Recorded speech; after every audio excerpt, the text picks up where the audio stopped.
The month of October has been a big one in Clash of Clans, as it usually is. So we had the Mash-Up Mania event, which was quite helpful for the collection of free ore and also a brand new ability for the Grand Warden, which I don't really know if that's going to be useful or not. And then we also had the return of the Goblin Worker, or the Goblin Researcher, or the Goblin Builder, whatever you want to call this guy.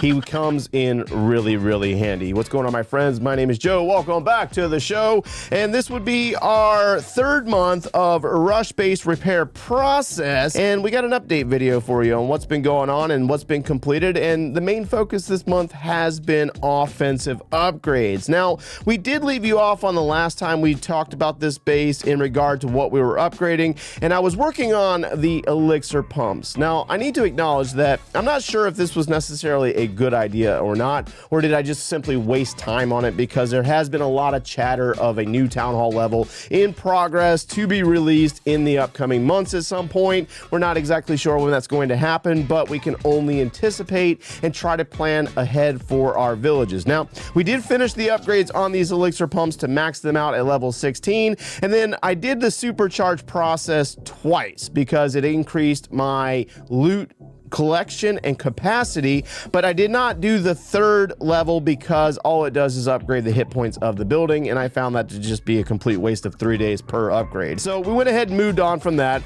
and we did use the Goblin Worker to upgrade our gold mines to level 11. All of them are now level 11. Of course, that's not maxed, but they were starting to get more and more expensive, and I needed to shift that Goblin Worker elsewhere. So we really started focusing in more on the offensive buildings for this particular month, because we wanted to stand by on the hero upgrades and really focus in on more important buildings like the clan castle, which did actually go up 4 levels to level 11, which is the equivalent for a town hall 15, and it does require the upgrade on 1 more level to level 12 for town hall 16 aesthetic.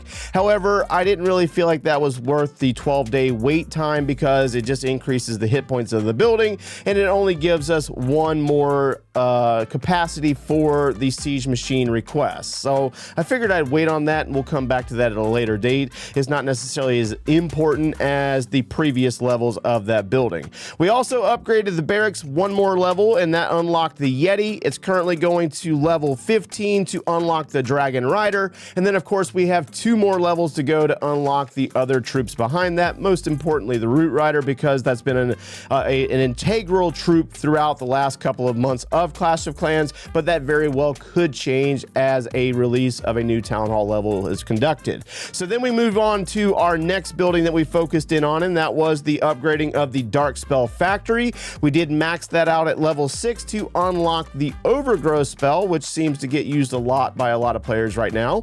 And then we also had a big focus on the pet house. I think we upgraded the pet house 3 levels so far to level 6. It's currently upgrading to level 7, but you'll notice that we did make a ton of progress when it comes to pets, because we were not upgrading heroes throughout the month of October. So Lassie was already level 10, as well as the Electro Owl back in month 2. We added 5 levels to the Mighty Yak because I was waiting on the pet house to upgrade to unlock the Unicorn, which, you know, you don't want to waste Dark Elixir, so you got to place it somewhere. And then we also started focusing in on the Unicorn once it was unlocked. It's currently upgrading to level 9, and that'll be finished in 2 days and 51 minutes. And then obviously it has 1 more level to go after that, and then we can start moving into probably Diggy and then the Phoenix and Spirit Fox once those troops are unlocked, probably about 2 or 3 weeks from now, once this building is closer to being maxed out for Town Hall 16. And then lastly, when it comes to offensive buildings, we did put a lot of levels on the Blacksmith. We upgraded this thing 5 levels to level 8, and we actually unlocked the more important abilities for the Royal Champion in the Haste Vial and the Hog Rider Puppet. Everybody's got a different opinion on what the greatest, abilities are for these heroes, but I personally enjoy using the Haste Vial and the Hog Rider Puppet. Of course, that's why I upgraded those to level 10. Now, when it came to the Barbarian King, we did make a shift here on his abilities, and we did upgrade the Spiky Ball a few levels, as well as 3 levels on the Quake Boots, because those particular abilities have some really good synergy together together and they work really well. The Queen's abilities are about the same as last month, and then the Grand Warden, I haven't really made any progress on him, but we did unlock the new Lava Loon puppet, but I highly doubt that I'll end up upgrading that anyways, because I haven't really seen like a lot of videos out there that really stand out and say that that's something that I should be using. And then of course you'll notice that we started making some progress on upgrading 4 archer towers and 4 cannons. Now the logic here is that if you think about it, with Town Hall 11 to Town Hall 12 upgrade, you got to build the Eagle artillery, and then the same thing applies when it comes to going from Town Hall 12 to Town Hall 13. You got to upgrade the Town Hall itself 5 levels. So that really just tells you that in order to move on to the next Town Hall level, you need to build those signature defenses. And in this case, for Town Hall 16, the signature defenses are the multi-archer tower as well as the ricochet cannon. So in order to do that, we need 4 of those buildings in order to do that twice. So of course I wanted to start upgrading the archer towers and cannons. That way we can kind of get ready for the possibility of a new Town Hall level. That way we can more than likely rush into Town Hall 17 if that is the case, like you guys wanted. And then when it comes to the laboratory, we left you off on the last video by upgrading the dragon, and the main focus was to try to max that troop out before we moved on to something else, which we did. It's currently level 11, which is the maximum level for Town Hall 16.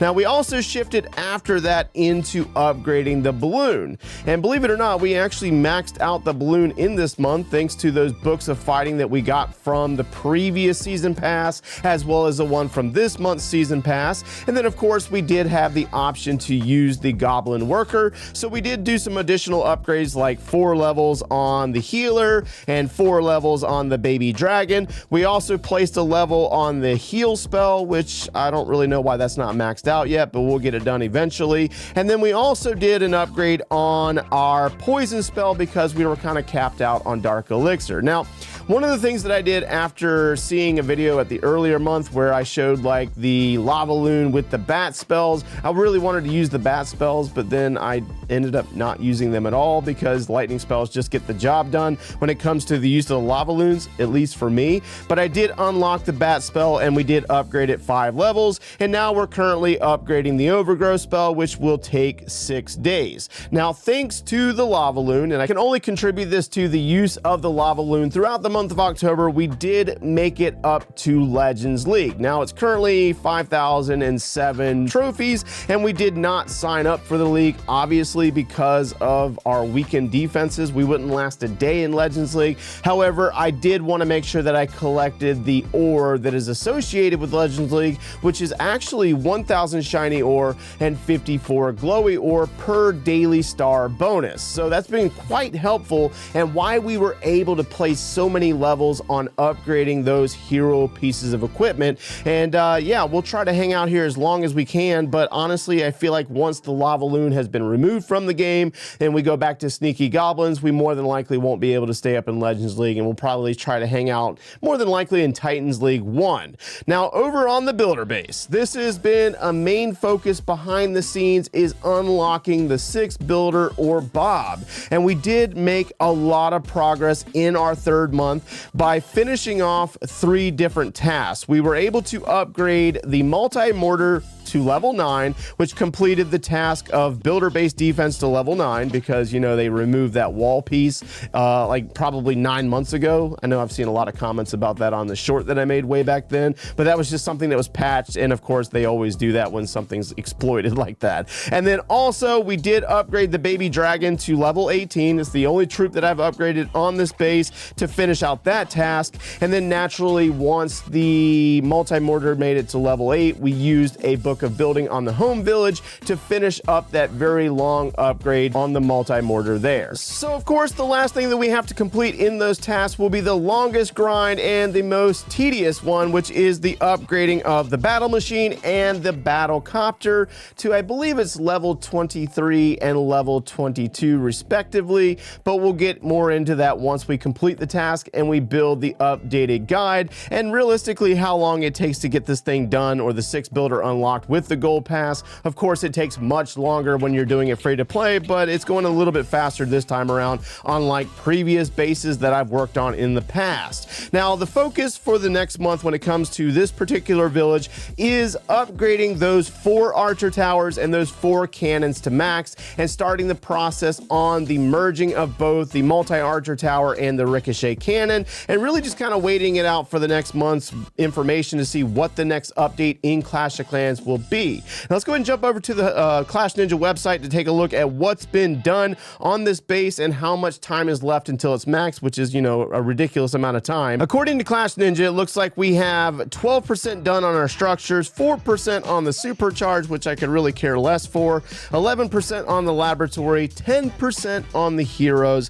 8% on equipment, 22% on pets. We made some mega progress on the pets, and then 14.2% on the walls. Now, obviously walls could be finished if I decided to grind those instead, but we're just not going to go there because then we have no place to place our extra resources in the future, so we really don't want to max those out too soon. And then when it comes to the information under the stats section, according to Clash Ninja, with the use of the current 5 builders on standard upgrades, looks like they made some changes here in this section. It looks like we still have 33 months, 16 days, and 9 hours. Obviously, that will speed up once we've unlocked the 6th builder. With the laboratory, we still got a whopping 54 months, 16 days, and 14 hours. And then our heroes, we still got 41 months. Oh my hot Lanta.